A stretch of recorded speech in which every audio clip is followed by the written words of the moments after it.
안녕하세요. 게임스톱이 1700% 초급등할 수 있었던 이유는 바로 공매도가 많았기 때문입니다. 유통 물량의 2배 이상의 공매도가 쳤기 때문에 상승하기 시작하니까 숏스퀴즈 그리고 감마스퀴즈까지 더해지면서 1700%라는 초급등이 일어날 수 있었던 건데, 자, 그러한 관점에서 한국에서의 제2의 게임스톱은 어느 종목일까 생각을 해본다면은 당연히 공매도가 많은 종목이겠죠. 그 순위를 보도록 하겠습니다. 2021년 1월 25일이니까 거의 가장 최근 내용이라는 것을 볼 수가 있겠고, 공매도 비중의 순위를 보면요, 신라제는 지금 거래 정지가 되어 있는 상태입니다. 9%인데 신라제는 제끼고 본다면은 바로 KMW, HLB, 펄어비스가 1, 2, 3이라는 것을 볼 수가 있겠습니다. 그래서 HLB 같은 경우에는 비중이 지금 반올림에서 7%에 달합니다. 그래서 공매도 잔고 수량은 340만 주고, 지금 공매도 잔고 금액으로 보면은 여기서 1등입니다. 여기 보면은 3천억 원. HLB가 시가총액이 큰 것도 이유가 있겠지만은 공매도 잔고 금액도 크고 비중도 7%로 굉장히 큰 상태입니다. 이런 상태면은 게임스톱의 공매도 비중보다는 작겠지만은 코스닥에서는 상위권입니다. 그래서 꼭 미국에서만 게임스톱 사례가 일어나야 되느냐라고 생각하는 투자자들이 한국에서도 관련 종목들을 찾게 된다면은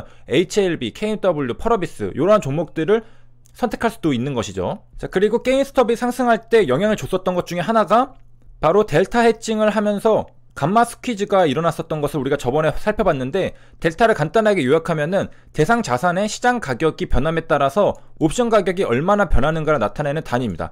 예를 들어서 콜옵션이랑 풋옵션이 있을 때 콜옵션의 델타가 0.5라면은 이 코스피 200이라는 기초자산, 대상 자산이 움직일 때 10포인트 상승하면은 옵션 가격은 5포인트가 상승합니다. 반면에 풋옵션은 반대겠죠. 그래서 앞에 부호가 마이너스를 붙입니다. 그래서 마이너스 0.5라면은 코스피 200이 10포인트 상승하면 옵션 가격은 5포인트 하락합니다. 이게 델타고요. 그리고 옵션 가격은 0에서 1까지 유지할 수 있는데, 그 이유는 주가지수의 가격 변화보다는 옵션 가격의 변화는 작아야 되죠. 그래서 똑같이 움직인다는 1이 되고, 주가지수가 움직여도 옵션 가격이 움직이지 않는다. 그럼 0이 되겠죠. 그래서 콜옵션 같은 경우에서는 0에서 1까지, 풋옵션은 반대로 움직여야 되니까 0에서 마이너스 1까지 델타를 가집니다. 그래서 우리가 델타를 이용해서 반대 포지션을 적절히 구성하면은 대상 자산의 가격 변동에 영향을 받지 않는 그런 전체 포지션을 구성할 수가 있겠습니다. 자, 이것을 델타 중립 포지션이라고 하는데, 총 델타가 0이 되는 포지션을 말하게 됩니다. 자, 그래서 예시를 보면은 바로 이해가 되는데, 델타가 0.5인 콜옵션 3계약, 델타가 0.7인 콜옵션 3계약을 보유했다고 합니다. 그러면은 평균이 0.6이 델타가 되겠죠. 그래서 이 대상 자산 가격이 1 움직이면은 0.6씩 요 콜옵션의 전체 포지션을 움직이게 됩니다. 자, 이 위험을 상쇄하려면은 마찬가지로 델타가 마이너스 0.5 풋옵션 3계약, 마이너스 0.7 풋옵션 3계약 매수하면은 상쇄가 되겠죠. 그래서 총 델타가 0이 됩니다. 만약에 요거를 맞추지 못해서 전체 델타가 양인 포지션은, 그러니까 플러스면은 주가가 상승할 때 수익이 나게 되고 주가가 하락할 때는 손실이 발생하게 됩니다. 자, 그래서 우리가 네이키드로 당연하게 콜옵션을 매수하면은 델타는 양수가 되겠고, 풋옵션을 매수하면은 델타는 음수가 되겠습니다. 그래서 델타 해칭이라는 것은 델타의 총합을 0으로 만드는 건데, 그러면 이걸 도대체 왜 사용하느냐 궁금할 수가 있겠죠. 그 이유는 지수의 작은 변화에 포지션의 손익이 영향을 받지 않도록 함을 의미합니다. 자, 이게 와닿지 않을 수 있는데 예시를 보면은 단박에 이해가 됩니다. 아마 100이면 100 이런 생각이 들었을 겁니다. 포지션의 손익이 변하지 않는데 어떻게 수익을 낼 수 있을까? 그러니까 델타가 0이라면은 올라가도 수익이 안 나고 내려가도 수익이 안 나는데 어떻게 해서 수익이 날 수 있을까? 자, 거기에 대한 앤서는 여기 예시에 있습니다. 자, 2001년 2월 9일의 기초 자료입니다. 자, 여기 보면은 콜이 거래가 되고 있고 가격은 3.25, 이론 가격은 1.92라고 합니다. 여기서 이론 가격이 1.92니까 지금 고평가되어 있는 거죠. 그러면은 3.25 빼기 1.92만큼은 1.33이 나오는데 1.33만큼 고평가되어 있는 상태입니다. 그러면은 자, 요걸로 우리가 수익을 볼 수가 있겠죠. 고평가되어 있으니까 매도를 하면 되겠습니다. 자, 그러면은 요 옵션을 매도를 하면 된다는 것은 누구나 알 수가 있겠는데, 그냥 매도만 하면 될까요? 자, 요게 바로 우리가 포지션의 손익이 변하지 않는데 어떻게 수익을 낼 수 있을까? 여기에 이어지는 질문입니다. 어떻게 이런 일이 가능할 수 있을까? 고평가인데 매도를 했다, 이렇게 생각을 해보면 됩니다. 요 이론 가격이랑 실제 시장 가격이랑 그 괴리가 줄어들지 않고 둘 다 같이 그냥 상승한다면 어떻게 될까요? 나는 3.25에서 매도를 쳤는데 이 괴리가 줄어들지 않고 둘 다 같이 상승합니다. 그러면은 나는 손실을 보겠죠. 나는 시장 가격이랑 이론 가격에 그 차액을 먹으려고 했는데 둘 다 같이 상승을 해버렸습니다. 그리고서 내가 손실을 보고서 털고 나오니까 요 괴리율이 줄어들었습니다. 그러면은 나는 손실 보고 털리게 된 거죠.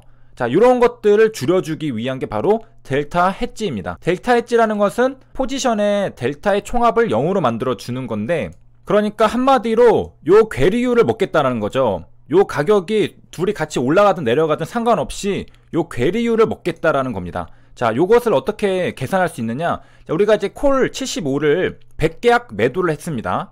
자, 일단은 우리가 매도를 해서 먹기 위한 건데 요 델타를 0으로 만들어줘야 됩니다. 자, 그때 사용할 수 있는 게 뭐 옵션도 있겠고 선물도 있습니다. 자, 선물로 매수해가지고 델타 헤지를 한다. 어떻게 될까요? 자, 콜 75의 가격이 3.25. 이 3.25가 바로 여기죠.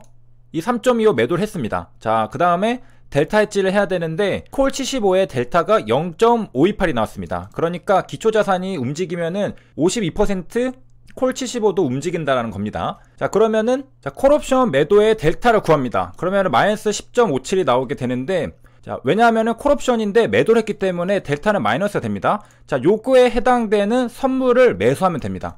요 델타에 해당되는 선물을 매수하면은 델타 헤지가 되고요. 델타는 시간의 감에 따라서 달라지니까 계속해서 리밸런싱을 해줘야 됩니다. 자, 그래서 이제 한번 정리를 하면요, 옵션 그릭스라는 게 있습니다. 옵션 가격 변화를 5가지 지표로 분해한 것인데, 이 델타가 바로 그 첫 번째 주자입니다. 그래서 코스피 200 지수가 움직일 때 1포인트 움직일 때 옵션은 얼마나 움직이는지 그 증분을 산출한 게 델타인데요.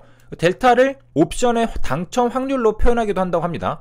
등가격, 콜옵션, 풋옵션의 당첨 확률은 각각 50%. 그래서 HTS에서 등가격 콜옵션이랑 풋옵션 델타를 찾아보면은 대략 0.5 근처에 있다고 합니다. 그리고 이 행사가별로 콜옵션 델타랑 풋옵션 델타의 합을 보면요, 1이 된다는 사실. 이 확률이라 표현한 이유는 이것 때문이라고 하는데, 모든 합석 전략의 기초가 되는 게 델타입니다. 자, 그리고 우리가 방금 살펴본 게 바로 델타 중립, 델타를 0으로 만들어주는 건데요. 자, 여기서는 이제 어떤 식으로 설명을 해주고 있느냐. 자, 코스피 200을 추종하는 ETF 1억 원을 가지고 있습니다. 근데 여기에 내가 주가지수 하락을 걱정해서 헤지를 하고 싶다고 합니다. 자, 그러면 선물 매도로 위험을 상쇄할 수 있는데, 선물 1계약은 7,500만 원이라고 합니다. 그러면은 1억 빼기 7,500, 2,500만 원은 아직 위험에 노출되어 있는 상태죠. 여기에서 등가격 델타 0.5인 풋옵션 1계약을 매수한다면은 절반인 3,750원만큼 추가 방어가 되는데, 이거는 이제 과잉 헤지가 됩니다. 자, 그럴 경우에는 2,500뒤에 맞춰주려면은 대략 0.33짜리 풋옵션이 있다면은 2,475원 비슷하죠? 그래가지고 헤지를 할 수가 있게 되는 겁니다. 자, 그럼 이 사람은 1억치 코스피 200 ETF랑 7,500만원짜리 선물 1계약 매도, 그리고 델타 0.33인 풋옵션 1계약 매수, 이렇게 해서 델타 중립을 만들 수가 있습니다. 자, 그렇게 해서 이번 시간에는 델타 헤지에 대해서 알아봤고요. 시청해주셔서 감사합니다.